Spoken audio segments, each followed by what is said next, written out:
It's such a beautiful, bright, calm, sunny July morning. It's the first day of the week.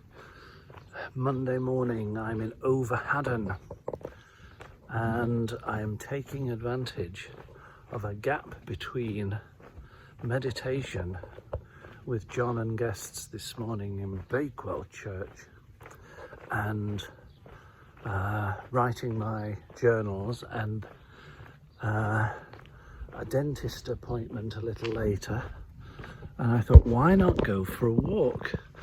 And I thought, well, it's a long time since I've done a video, and why don't I just press record on my way down to the river? I've just been singing to somebody Bruce Springsteen's The River. I won't sing it to you, it probably won't edify your day, but also the Commitments, Take Me to the River, which I have played actually on live on TV in America. There you go. That is a blast from the past. Why? Oh, Overhaddon, by the way, is a place where it's only a few miles from Bakewell, but when John had his love crisis, which he's written about very candidly in his new book, promo alert, his new book Mystic Love, Letters to Christine, is out this week. You can buy it on the website. It's very provocative. In his unrequited loss and sadness and depression, he bought a camper van, and the first winter, I might be getting this slightly mixed up, but he holed up in I think in a sort of a loft type small space here in Overhaddon to bask in his misery, bless him, after he realised that this relationship with Christine was, as he says, unrequited and not going to go anywhere. So I think I can still feel the gravitational waves of despair from John, and that would be about 40 years ago. So probably about in the early 1980s, something like that. Anyway, I am not in a state of despair, but I am in a state of huge relief. Why? Well, because we have a change of government in Britain after the election last week, and whilst I have no great optimism for any imminent changes in the economic or social well-being of the nation with the new Labour government, which I regard as Tory light. It's not really socialist at all, but that's we won't go there, shall we? So we'll stick to the knitting. I observe that psychologically, when the landslide victory was announced on Friday morning,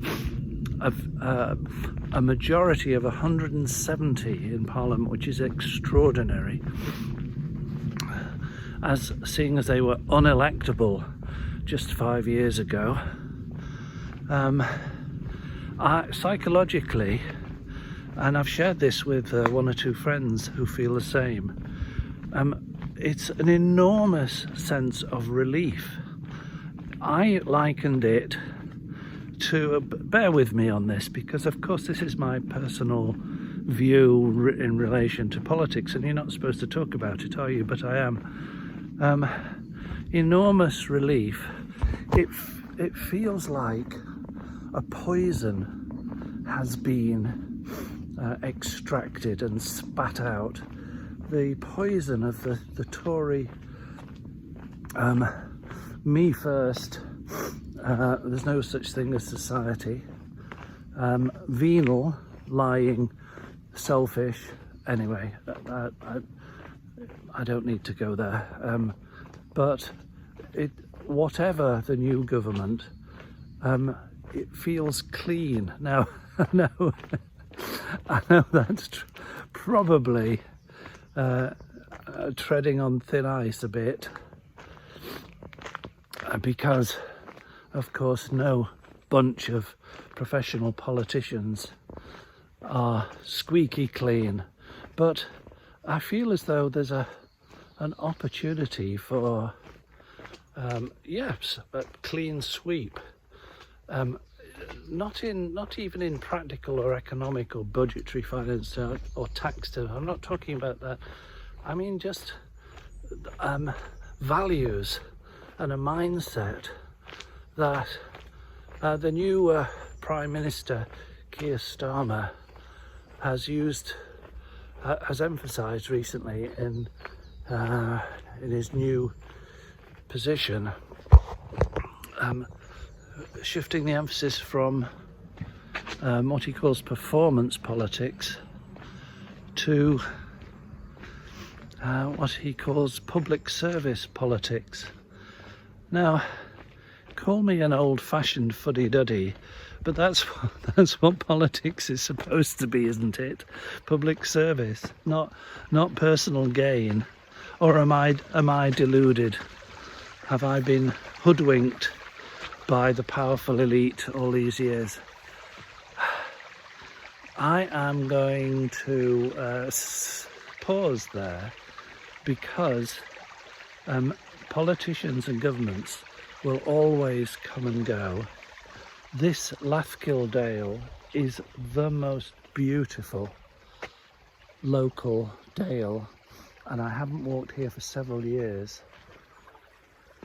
I have been skinny dipping in the water nearby here, and I have my towel with me, so I might be tempted. I brought a sandwich and some fruit by accident. I haven't had my breakfast yet. It's about 9 o'clock. I've been transcribing my journals, and I'm just going to let the babbling brook speak for itself for a moment. And that's enough for this, don't you think? Less is more.